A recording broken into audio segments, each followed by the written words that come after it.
Hello everyone, ಎಲ್ರಿಗೂ ನಮಸ್ಕಾರ. Welcome back. ಇವತ್ತಿನ ವಿಡಿಯೋದಲ್ಲಿ we are going to learn a poem written by William Butler Yeats, that is When You Are Old, from 2nd PUC English textbook. The same poem is translated to Kannada by Dr. N.S. Lakshminarayana Bhatt under the title Nee Muduki Adaga. Now before starting with the poem, let us know something about the poet. So ಈ ಕವಿತೆಯನ್ನು ಓದೋದಕ್ಕಿಂತ ಮೊದಲು ನಾವು ಒಂದು ಸ್ವಲ್ಪ ಕವಿಯ ಬಗ್ಗೆ ತಿಳ್ಕೊಳ್ಳೋಣ. Let us try to understand whom is the poet trying to address in this entire poem. ನೀ ಮುದುಕಿಯಾದಾಗ ಅಂತ ಯಾರಿಗೆ ಹೇಳ್ತಾ ಇದ್ದಾರೆ ಕವಿ, ಅದನ್ನು ನಾವು ತಿಳ್ಕೊಳ್ಳೋಣ. So let's go into a little flashback of the poet. William Butler Yeats was an Irish poet.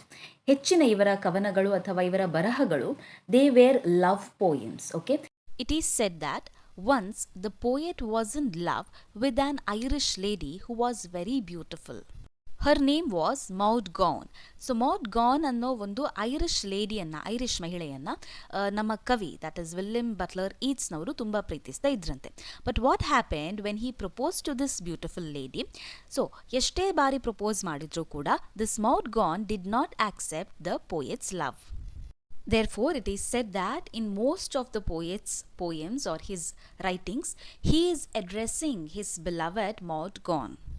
So this was a kind of one-sided love. One-sided love ಅಂತ ನಾವೇನು ಹೇಳ್ತೇವಲ್ವಾ, ಸೊ ಆ ಥರ ಒಂದು ಪ್ರೀತಿ ಮಾಡ್ತಾ ಇದ್ರು W.B. Yeats ಯಾರನ್ನ, ಮಾಡ್ gone ಅನ್ನ. But Maud Gonne did not accept the poet's love. So that is why when you are old ಅನ್ನೋ ಪೋಯಮ್ನಲ್ಲಿ, ನೀ ಮುದುಕಿ ಆದಾಗ ಅನ್ನೋ ಪೋಯಮ್ನಲ್ಲಿ ಪೋಯೆಟ್ ಏನು ಹೇಳ್ತಾ ಇದ್ದಾರೆ ಅಂತ ಹೇಳಿದ್ರೆ, ಪೋಯೆಟ್ ಅವರ ಬಿಲವಡ್ಗೆ ಅಂದರೆ ಮಾಡ್ ಗಾನಿಗೆ ಅಡ್ರೆಸ್ ಮಾಡ್ತಾ ಇದ್ದಾರೆ. He is trying to address Maud Gonne. And what is he trying to say? He is trying to say that now you are very young. ಈಗ ನೀನು ತುಂಬ ಯಂಗ್ ಆಗಿದ್ದೀಯಾ, ಆದರೆ ನೀನು ಯಾವಾಗ ಮುದುಕಿ ಆಗ್ತೀಯ ಅಲ್ವಾ, when you get old, that time you will realise my true love. ಆವಾಗ ನೀನು ಮುದುಕಿ ಆದಾಗ ನಿನ್ನ ಸೌಂದರ್ಯ ಎಲ್ಲ ಮರೆಯಾಗತ್ತೆ. Your beauty will fade away when you are old. That time you will realise, ಆವಾಗ ನಿನಗೆ ನನ್ನ ನಿಜವಾದ ಪ್ರೀತಿಯ ಬೆಲೆ ಏನು ಅಂತ ಗೊತ್ತಾಗುತ್ತೆ ಅಂತ. ಸೊ ಆ ರೀತಿಯಲ್ಲಿ ಇವರು ಈ ಪೋಯಮನ್ನು ಬರೆದಿದ್ದಾರೆ, addressing his beloved Maud Gonne. So in the first paragraph ಇಂಟ್ರೊಡಕ್ಷನ್ಗೆ ನೀವು ಈ ಥರ ಬರಿಬೋದು. In the poem when you are old, the poet William Butler Yeats directly addresses his lover, most probably Maud Gonne. Most probably ಅಂತ ಯಾಕೆ ಹೇಳ್ತಾ ಇದ್ದೇವೆ ಅಂತ ಹೇಳಿದ್ರೆ, it is not given in the text ಬುಕ್ಕಲ್ಲಿ ಎಲ್ಲಿಯೂ ಕೂಡ ಮಾಡ್ ಗಾನ್ನ ಬಗ್ಗೆ ಅವರು ಮೆನ್ಷನ್ ಮಾಡಲಿಲ್ಲ. ಆದರೆ ಕ್ರಿಟಿಕ್ಸ್ ಆರ್ ಸೇಯಿಂಗ್ ದ್ಯಾಟ್ ಈ ಎಲ್ಲ ಪೋಯಮ್ಸ್ಗಳು, ಲವ್ ಪೋಯಮ್ಸ್ಗಳು, ನಮ್ಮ W.B. ಈಟ್ಸ್ನವರು ಬರೆದಂತಹ ಲವ್ ಪೋಯಮ್ಸ್ಗಳು ಅವರು ಅವರ ಲವರ್ನ ಬಗ್ಗೆ ಬರೆದಿದ್ದಾರೆ ಅನ್ನೋ ಒಂದು ಊಹೆ ಅಷ್ಟೇ. Okay, it is just an assumption. So that is why we are using the term most probably. Fine. Was an Irish revolutionist. The poet fell in love with Maud Gonne, who was a beautiful Irish lady. Even after proposing to her several times, she did not accept Yeats' true love. It is in this passion that the poet has dedicated this poem to his beloved. The poet wants his beloved to regret losing him when she becomes old and her beauty has faded. ಇಲ್ಲಿ regret ಅಂತ ಹೇಳಿದರೆ ಪಶ್ಚಾತ್ತಾಪ ಪಡುವಂಥ, okay, and faded ಅಂತ ಹೇಳಿದರೆ ಮರೆಯಾಗುವಂಥದ್ದು. Okay, then he believes that when she is old, she will truly regret having lost the one man who loved her soul. So that was about the introduction of the poem.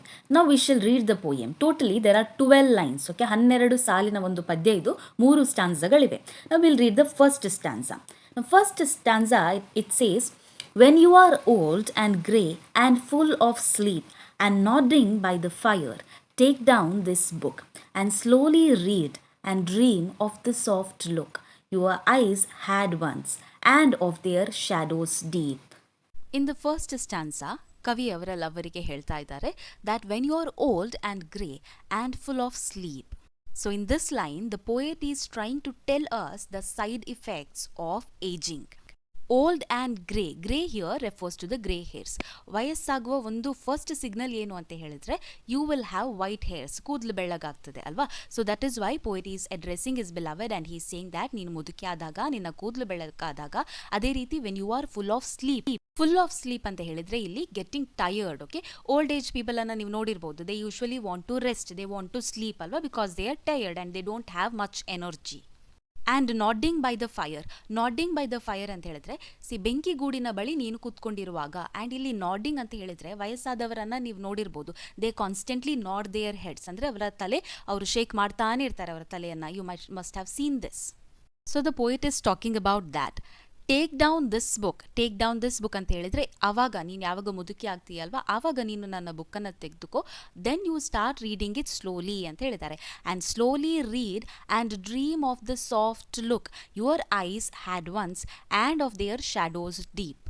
ಈಗ ನೀನು Young ಇದ್ದಾಗ ಯಾವ ಥರ ಕಾಣಿಸ್ತಾ ಇದೆಯಾ, ನಿನ್ನ ಕಣ್ಣಲ್ಲಿ ಇದ್ದಂತಹ ಕಾಂತಿಯನ್ನು ನೀನು ನೆನಪಿಸ್ಕೋ ಅಂತ ಪೋಯೆಟ್ ಅವರ ಲವರಿಗೆ ಹೇಳ್ತಾ ಇದ್ದಾರೆ.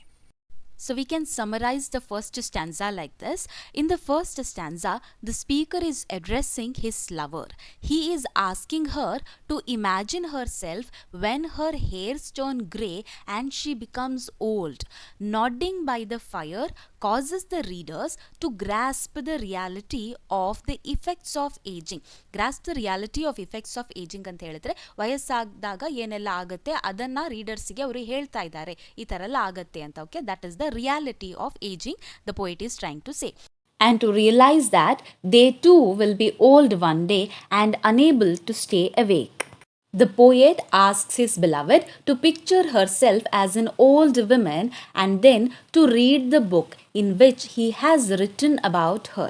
He asks her to think about her beauty when she was young, which has faded with time. Faded anta helidre mariyaguvanthaddu. Okay, here the poet is making an attempt to tell to the readers that outer beauty can never stay for long time. Attempt ಅಂತ ಹೇಳಿದ್ರೆ ಪ್ರಯತ್ನ ಅಂತ. So the poet here is trying to make an attempt.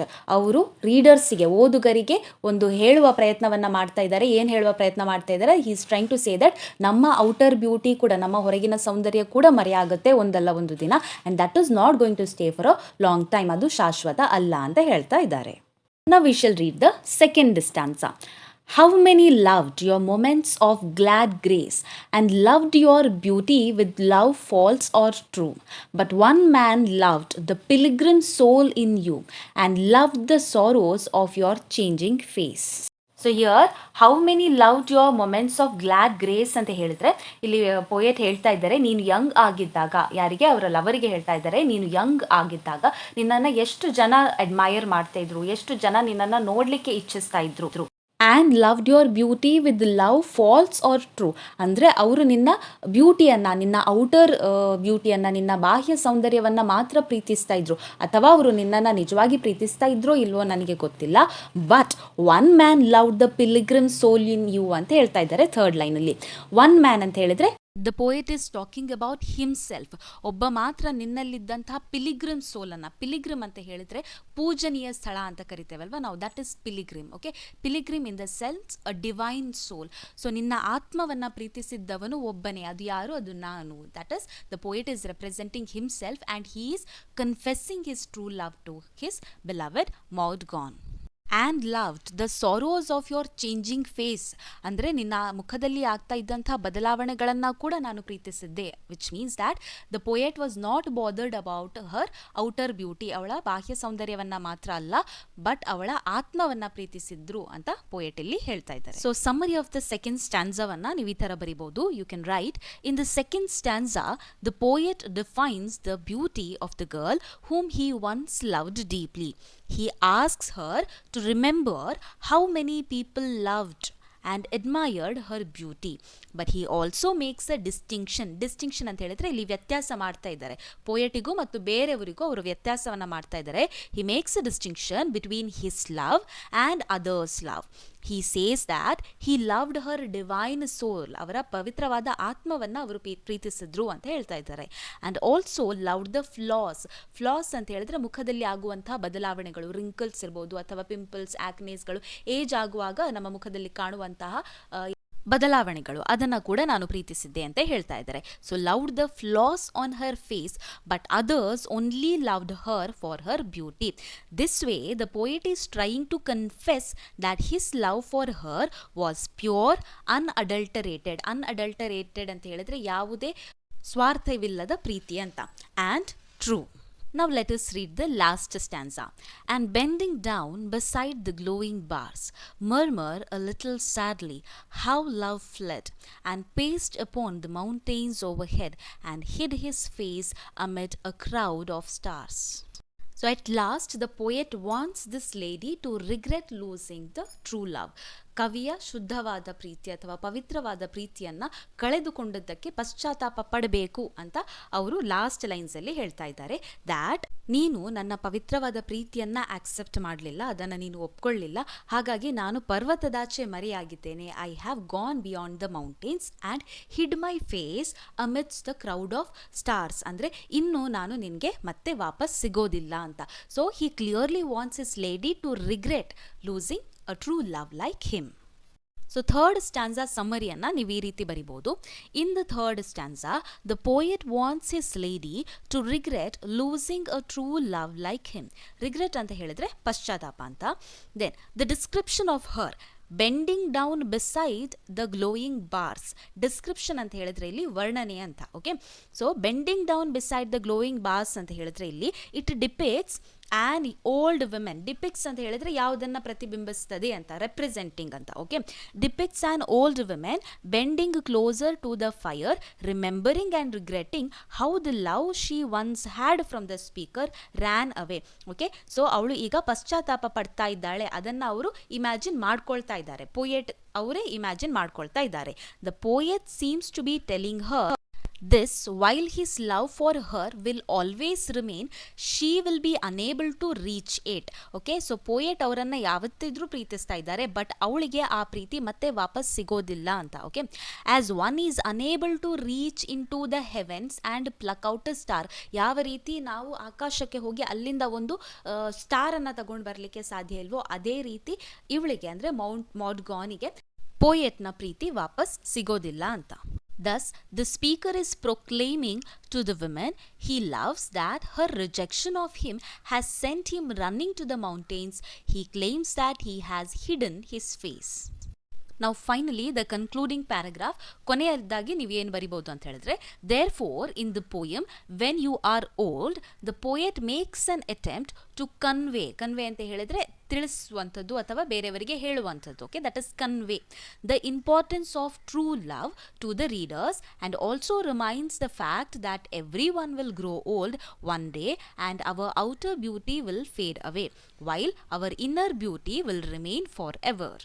So ಒಟ್ಟಾರೆಯಾಗಿ ಹೇಳೋದಿದ್ರೆ ಕವಿ ಇಲ್ಲಿ ಏನು ಹೇಳಲಿಕ್ಕೆ ಪ್ರಯತ್ನ ಪಡ್ತಾ ಇದ್ದಾರೆ ಟು ದ ರೀಡರ್ಸ್ ಅಂತ ಹೇಳಿದ್ರೆ, so he is trying to tell that value the true love. ನಿಜವಾದ ಪ್ರೀತಿಗೆ ನೀವು ಬೆಲೆಯನ್ನು ಕೊಡಿ, ಅದಕ್ಕೆ ಮಹತ್ವವನ್ನು ಕೊಡಿ ಅಂತ ಹೇಳ್ತಾರೆ. ಅದೇ ರೀತಿ he is also reminding the fact that every one will get old one day. ಪ್ರತಿಯೊಬ್ಬರಿಗೂ ಕೂಡ ಏಜ್ ಆಗುತ್ತೆ, ವಯಸ್ಸಾಗುತ್ತೆ, ಅದನ್ನು ಕೂಡ ನೀವು ನೆನಪಿನಲ್ಲಿ ಇಟ್ಕೊಳ್ಳಿ. Beauty is not going to remain forever. Outer beauty ಶಾಶ್ವತ ಅಲ್ಲ, ಬಾಹ್ಯ ಸೌಂದರ್ಯ ಶಾಶ್ವತ ಅಲ್ಲ, ಆದರೆ ನಮ್ಮ ಇನ್ನರ್ ಬ್ಯೂಟಿ, ನಮ್ಮ ಒಳ ಸೌಂದರ್ಯ ಏನಿದೆ ಅದು ಯಾವತ್ತಿದ್ರೂ ಇರುತ್ತೆ ಅಂತ ಹೇಳ್ತಾ ಇದ್ದಾರೆ. So that was all about the poem When You Are Old. I hope you understood the summary and you understood the entire poem. Thank you so much for watching. If you're finding the content useful, please do consider subscribing to my channel SEEMA'S Academy. Also, do not forget to like, share and comment. See you in the next video soon. Till then, take care. Bye. Namaste.